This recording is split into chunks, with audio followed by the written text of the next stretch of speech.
natin dapat pag-aralan yan. Kay Brian na lang, Daryl.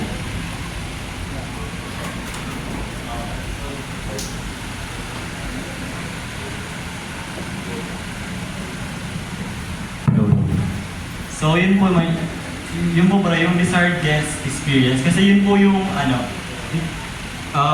dahil po sa service natin na yun po yung gusto nating maramdaman ng bisita, ng kapatid.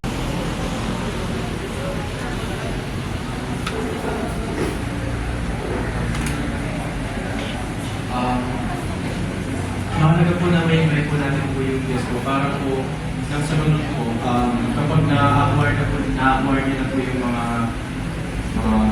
paksapon sa po yung mga pagkakatipon po natin nang sa lunod po, ay mas lalo pa po siyang tumiba.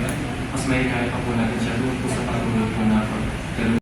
Kahit sabihin man namin para kang humatsing ng walang expression yung mata. Sinabi, I am well groomed, I am MCA guest coordinator kasi yung guest, unang pong nakikita ay yung tao.